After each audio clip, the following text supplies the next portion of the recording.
You're watching Election 2019 coverage from WBONTV.com. Working in law was always a goal for Northern Kentucky native Will Schroder, who says growing up with a father who was a judge and a mother as a school teacher taught him the importance of serving one's community and a hard work ethic. He has since taken the plunge to run for Attorney General for Kentucky in the Republican primaries. One of the things he prides himself on, Schroder says, is that he is the only Republican candidate that has actual prosecuting experience. Schroder has now also served 5 sessions in the Kentucky Senate since 2014. He says while there, he's pushed pro-life legislation and also worked to expand treatment options for addicts while still punishing traffickers.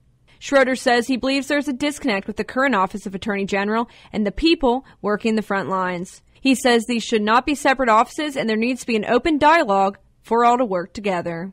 I was a prosecutor for 5.5 years in Campbell County. Worked with law enforcement in the courtroom, prosecuting criminals. The heroin epidemic was really at its height when I was a prosecutor, so worked on that, not just with the law enforcement side, but with crime victims and also parents who have loved ones battling addiction. I ran in 2014 for the state Senate.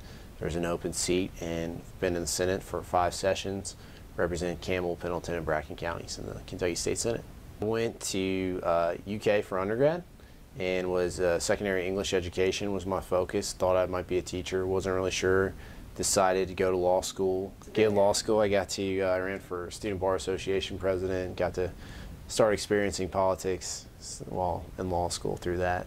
Right now, I think there's a big disconnect between the Attorney General's office and the boots on the ground, the Commonwealth attorneys and the county attorneys. And those really, as you said, you're top prosecutor if you're the Attorney General, so you need to have oversight and work with those groups, not treat them as separate offices. So just having someone who has that background and can work with those on the ground, working to fight this epidemic, also supporting our president when it comes to this emergency, border protection.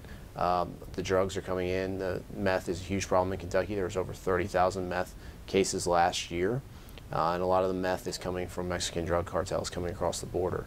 And he doesn't have anyone in this state that has his back on that issue, and I think that should change. Human trafficking is another area that we've seen more focus on in the last 4 years because human trafficking it's a growing, continued problem. So, 10 years ago or even, I guess, 5 years ago when I was a prosecutor, it wasn't at the level it is now. I'm the only one and the only Republican candidate in this race that has been a prosecutor, and I like to say to people, imagine going into a courtroom, finding out that the attorney you hired had never tried a case before. Chances are you would find a new attorney and you would look for someone that has experience and a proven track record of success. And I'm the only candidate in this primary that has that. In the Senate, I've helped pass pro-life legislation. I've stood up to groups like ACLU and Planned Parenthood, and I'll do that again as Attorney General. We don't have that now. We have an Attorney General who is very much so caved into those groups and not been willing to defend any pro-life legislation. I think that needs to change, and I think talking to the voters across Kentucky, they expect a pro-life Attorney General, and they'll get that with me. My daughter Grace is 2.5, my son Trey is 10 months old, and they really serve for us as constant reminders what's at stake for Kentucky's future. Well, I am the best candidate when combined prosecutorial experience, my career as a prosecutor, and then my conservative track record in the Senate, standing up for conservative values. I think having the right person with the right experience and the track record of standing up for conservative values is crucial. I think that's what voters want.